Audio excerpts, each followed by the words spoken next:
Hello everyone, welcome to my channel Odia blogger lesson को। आज मुझे आपन संगे शेयर करने जाऊँगी गोटे बहुत सुंदर रेसिपी आम ओडिशार पोड़ पिठा। पिठा भितर राजा क्षीर पोड़ पिठार रेसिपी। आपण मैंने मो सांगे रुहतु, स्टार्टिंग रु जाए आरंभ कर लास्ट जाए देखूँ। लाइक शेयर सब्सक्राइब करूँ, आपणकर फ्रेंड फैमिली रे बन के खुआतु। मत जनातु आपन को केमी लगे वीडियोटी। Stay tune. पिठा बनाइका मु ए ग्लास रे गोटे ग्लास नुआ चाउल नहीं। आपण मैंने नुआ चाउल नेले पिठाटी भल फुलिब। आपण मैंने चाहिए बासमती चाउल भी नहीं पारे। मुझे भल भाव में धोईकी किसी समय बतुरैया छाड़देवी। चाउलटी पाखापाखि 2 ରୁ 3 घंटा जाए बतुरैया छाड़देला भल भाव में चाउल को छाणी गोटे ग्राइंडिंग जार को काढ़ीदेवी। ग्राइंडिंग जार को काढ़ीदेला मु जो ग्लास रे मापिकी चाउल नहीं से ग्लास रु अधारू अधिक टिके क्षीर नहीं कि मो क्षीर रे ही चाउलटा को बाटिबी। तो एठी मो क्षीर रे पानी बिल्कुल यूज करिनी। आपण माने टिके ध्यान रखुथिबे। आउ किछि कोरा नड़िया मु रखिछि जहाँकि मो एटा बाटिला बेले यूज करिबी। काहेकि ना क्षीर संगे कोरा नड़िया देकी चाउलटी को बाटिले चाउलर पिठाटा बहुत टेस्ट लगी थाए। तो कोरा नड़िया संगे मु एठी किछि गुजराती को चोपा छड़ेकी रखिछि। आपण भी चोपा छड़ेकी यूज करेंगे एठी।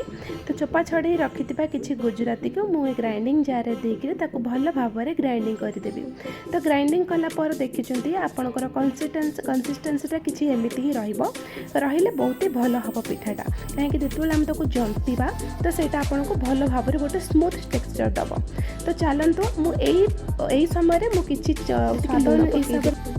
लुण पकईदेला भल भाव गोलिकी किस समय आम साइड रखिदेवा। एबे चलतु जानिबा आम बनइबार प्रणाली। तो पिठा बनवाई प्रथम जंतिबा दरकार। तो जंतणी करने मुझे गोटे बड़ कड़ई नहीं। आपड़ चाहिए नॉनस्टिक कड़ई यूज करेंगे किंतु जंतियापाई जेहेतु मत सुविधा लगे रस कड़ई मुझे रस कड़ई यूज कर जंतियापाई। तो जो ग्लास रे मु चाउल नहीं से ग्लास रे मु मापिकी समान 4 ग्लास क्षीर एटी मैं यूज कली। तो आपण मैंने जो क्वांटिटी भाग मापटा टी मन रखुथे। तो 4 ग्लास क्षीर जंतणी कला बेले आगुरी मु गोटे ग्लास रु गोटे अधा ग्लास रो टिके अधिक पाखापाखि ग्लास रो टिके कम क्षीर में यूज करती बाटिला बेले। टोटाली आम 5 ग्लास क्षीर आम यूज करले गोटे ग्लास चाउल पेंगा। तो कड़ई रे क्षीर दे सारा पर से गोटे तेजपत्र पकई देछि। तेजपत्र पकई देला पर जो ग्लास रे आम चाउल नहीं से ग्लास रे मापिकी मु आधा ग्लास रो टिके कम चीनी यूज करिछि एथिरे। तो आपण को मीठा जदि अधिक खाउथिबे ताल टिके अधिक चीनी यूज करि परिबे। तो चीनी तापर आपण रखिथिबा किछि गुजराती गुंड आपन जदि चाहिए तो सांगे सांगे करके पकेले तार बास्नाटा क्षीर रे बहुत भल भाव में आसी थाए। एवं काटी रखिथिबा किछि कटा नड़िया एवं काजू भी किछि यूज करछि। आपन चाहिए किसमिस भी यूज करि परिबे एथिरे। तो एटा केक भल लागिवो खायापेका बहुत सॉफ्ट बनवा। आपन बने के घर निश्चिंत ट्राई करंतु। तो देखंतु क्षीर भल से फुटी आसलानी। तो एई समय रे मु को करबी ना जो तेजपत्रटा पकई के रखिथिली सेटा को बाहर कर देबे। काहेकि ना तार बास्ना ऑलरेडी क्षीर संगे रे मिसि सारलानी। तो एटा बाहर कर सला परे मु जो बाटी के रखिथिली चाउलटा सेटा एबे एई समय रे देबी। ए समय देला पर ताको धीरे धीरे करके ढाळिबी एवं भल भाव में ताको जंतीबी। ए समय रे गैस रे फ्लेम टाको टिके लो रे रखिबे।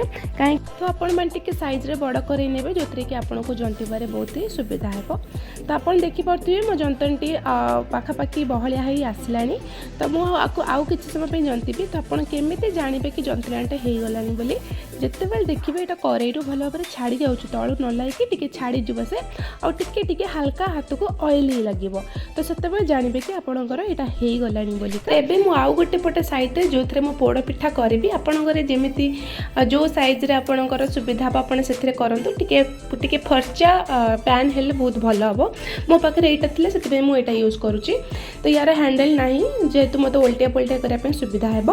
तो एथिरे मु को कलना टिके तळे गुआ घियो लगे देली। आपण माने चाहिए घरे टिके घियो लगे किरी आपण माने कदली पत्र यूज करि पारिबे। सेथरे बहुत ही भल पोड़ पिठा हुए।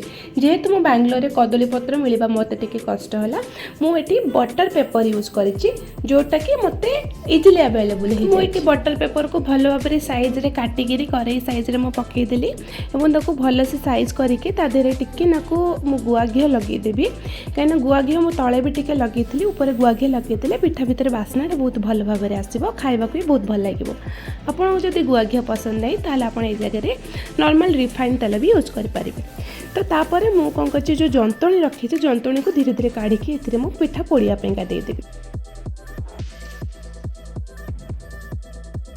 जेहेतु मो जंतणीर क्वांटिटी टिके बेसी है मोर पैन टिके छोट अच्छी तो मुझे आउ गोटे छोट पैन में सेम प्रोसेस में बसईदेली। तो पिठा कर सबुठ इम्पोर्टाट पार्ट अच्छे आपड़ केमती जानवे पिठाटा हो आसला बोली। फर्स्ट आपड़ देखिए कि से जो आप पिठा जो कड़े बसई थे पैन रे सार साइड टिके टिके पोड़ी आसी जोटा कि सुंदर रेडिश कलर आपको दब और टूथपिक साहाय्य हो कि गोटे चाकू साहाय्य आपको टेस्ट करेंगे। पिठा चेक कला बेले आपको जमी गोटे डाउट आसो कहीं आपण पिठा जमी भी टी टूथपिक हो छुरी हो आपको जहाँ टे लगिक आसो कहीं क्षीर पिठाटा बहुत सॉफ्ट थाए से आपको क्षीर पिठा हो सारा पर्यंत भी आपण पिठा टिके लगुव। तो बेस्ट वे हूँ आप टाइमर देते बोथ साइड आप 35 मिनिट मीडियम टू लो आंच रे आपन ताको पोड़े। तो टाइमर दे कले आपन को कौन सी प्रकार असुविधा हेनी। बेटर आप राति रे करेंगे सकाळु खाइबे पिठाटी बिल्कुल एमती एक्जाक्ट देखा और खाइबा बहुत टेस्ट लगे। आपन देखो पिठाटी केमिति लागिला। आपन जदि किछि डाउट रोचे आपन मते कमेंट बॉक्स रे जणातु मु आपनकर कमेंट रे निश्चित reply Devi. Thanks for watching.